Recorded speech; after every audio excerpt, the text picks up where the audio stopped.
En este vídeo voy a explicar el ciclo celular. El ciclo celular es el periodo de tiempo comprendido entre división y división celular más el tiempo de duración de la propia división, es decir, consiste en una secuencia ordenada, coordinada y regulada de acontecimientos que culmina con la división de una célula en dos hijas con la misma información genética. El ciclo celular consta de 4 procesos secuenciales: crecimiento celular, replicación del ADN, reparto equitativo del material hereditario y división citoplasmática. El ciclo celular eucariota se organiza en dos fases: interfase y división.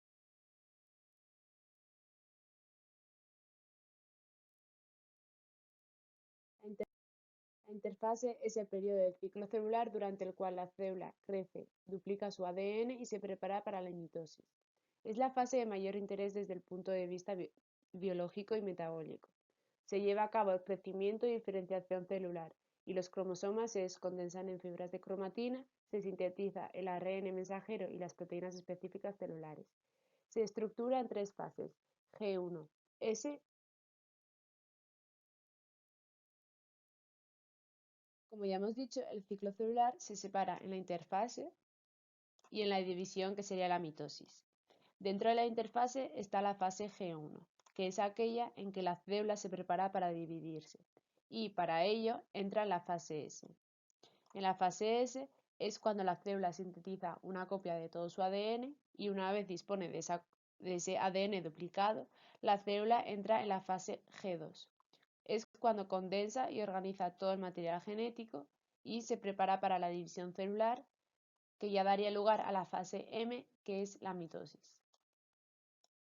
La fase G1, también llamada posmitótico, es la primera pausa tras la mitosis, justo después de la división de la célula madre. Su duración puede variar mucho. Puede variar entre 4 o 5 horas, días, meses o incluso años, y se dice que está en la fase G0. Durante este periodo, la célula posee tan solo la cantidad de ADN que ha recibido de su progenitora, y cada cromosoma está formado por una sola cromatida no condensada, ya que aún no se ha producido la replicación del ADN. En esta fase, la célula es cuanto más crece y se producen los procesos metabólicos específicos, como es la síntesis de proteínas e incluso del ARN. La fase S, o de síntesis de ADN, es donde se realiza la síntesis y duplicación del ADN celular y dura aproximadamente de 7 a 9 horas. Comienza cuando se inicia la replicación del ADN nuclear y termina cuando el ADN se ha duplicado. Ese proceso por el que, a partir de una molécula original de ADN, la molécula madre, y mediante unas reacciones enzimáticas, se obtienen dos moléculas hijas con la misma información genética y características que la madre. Se realiza a partir de un mecanismo semiconservativo. En la fase S se consigue que se constituyan dos cromatías iguales, llamadas cromatías hermanas, que éstas están unidas por un centrómero parcialmente condensado en cada cromosoma, homólogas correspondiente al del padre y el de la madre. Se continúa la transcripción y se ve el centriolo duplicado con el microscopio electrónico. Al finalizar esta fase, el núcleo contiene el doble de proteínas nucleares y de ADN que al principio de la interfase.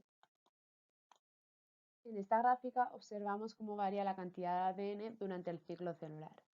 En la célula recién originada, en la fase G1, el contenido de ADN nuclear es normal, es decir, lo que corresponde a los cromosomas formados por una sola cromátida, y así se mantiene durante el periodo G1 de la interfase. Esa cantidad normal de ADN suele anotarse como 2N o 2T.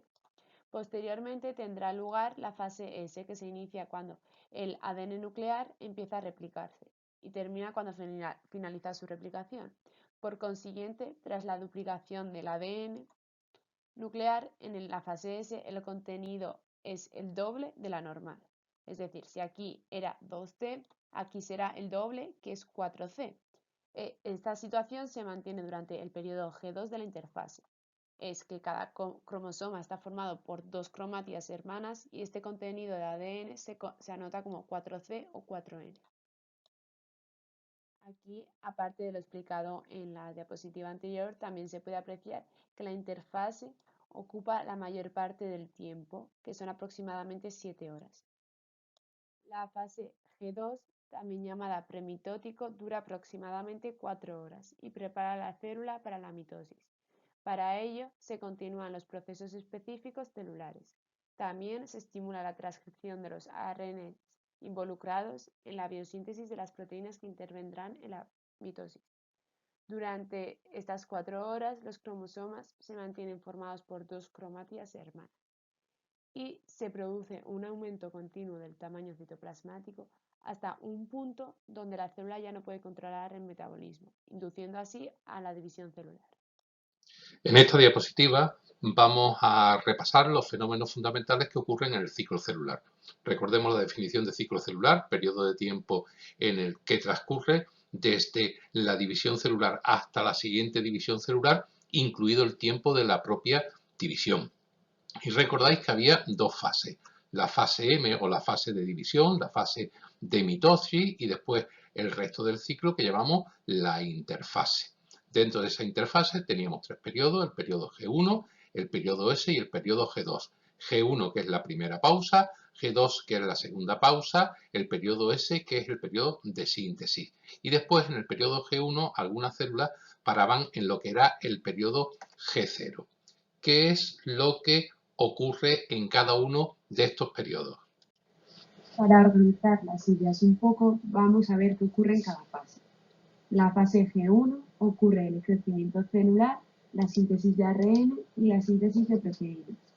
En la fase S ocurre la duplicación de ADN, la síntesis de histonas y la duplicación del centrosoma. En la fase G2 ocurre la organización de microtúbulos y la síntesis de proteínas. Y finalmente, aunque no está explicado en esta presentación, la división del núcleo y la división del citoplasma, en la fase M. GIF animado donde vamos a representar las diferentes fases del ciclo celular, donde la tenéis puesta, la M, la G, la S y la G2, y vamos a ir viendo cómo evoluciona ese ciclo celular. Aquí tendríamos la célula propiamente dicha y cómo vamos a ir viendo que desde una célula progenitora se van a originar dos células iguales, es decir, en un proceso mitótico, cómo vamos pasando y qué evolución van teniendo cada uno de los cromosomas que tienen en su interior.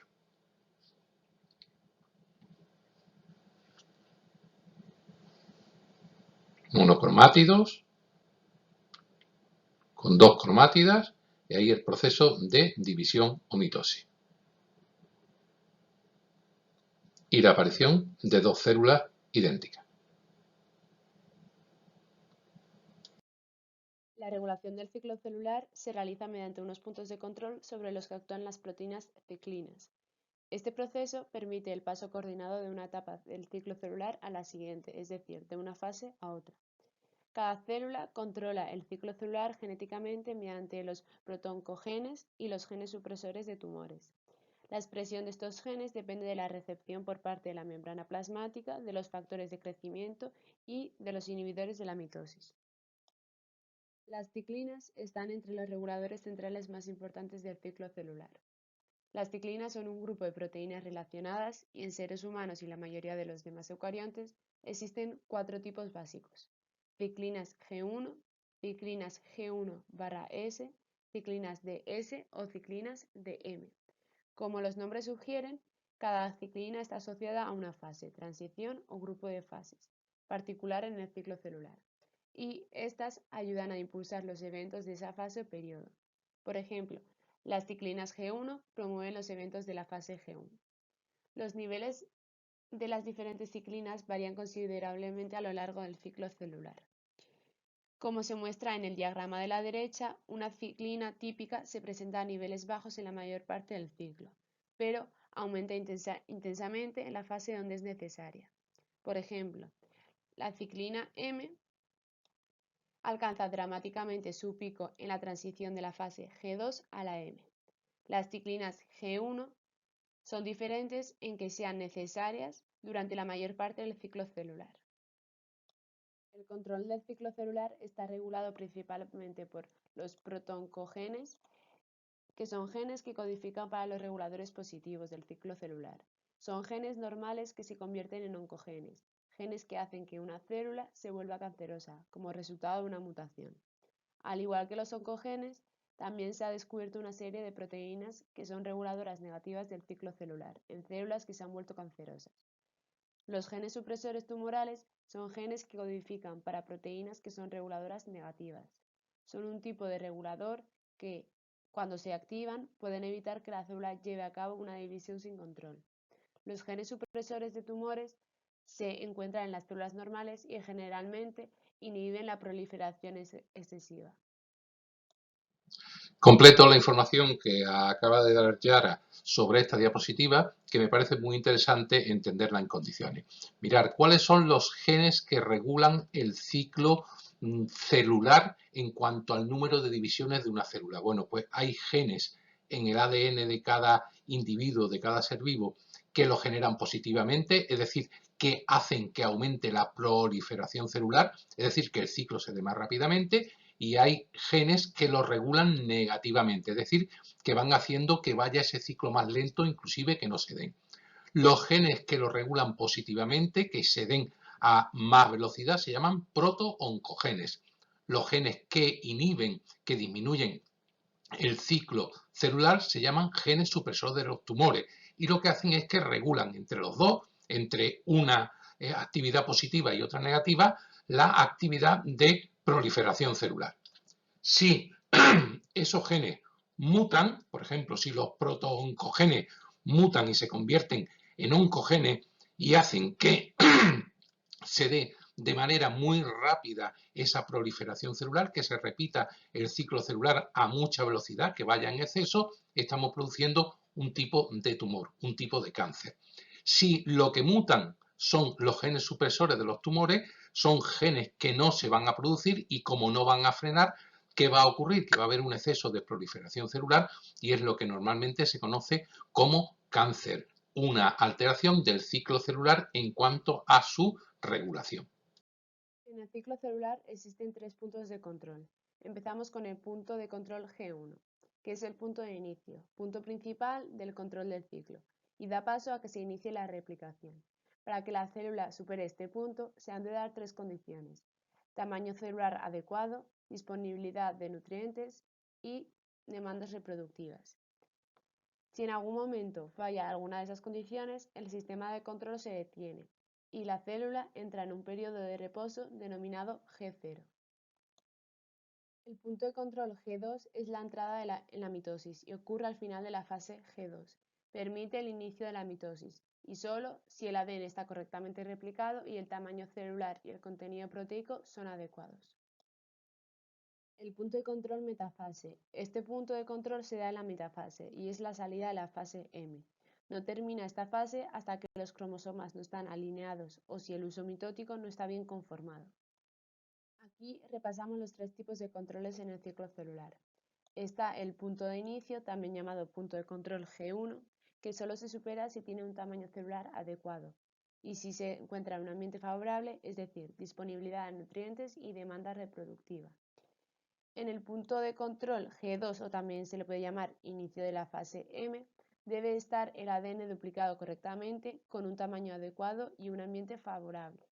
Y finalmente, en el punto de control M de la metafase, que deben estar los cromosomas alineados correctamente y el uso mitótico bien conformado. La duración del ciclo celular es diferente según el tipo celular, existiendo 3 clases de células, es decir, presenta variaciones de un tipo celular a otro y entre diferentes especies.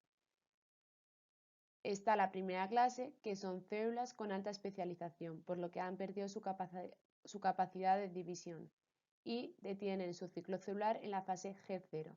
Por ejemplo, las células nerviosas, las células musculares y los eritrocitos. En la segunda clase son las células que normalmente se encuentran en la fase G0, pero pueden iniciar un ciclo de división celular como respuesta a un estímulo apropiado. Por ejemplo, están los hepatocitos y linfocitos. Y para finalizar está la tercera clase, que son células con un elevado nivel de división celular, por lo que sus ciclos celulares tienen una corta duración. Son, por ejemplo, las células epiteliales.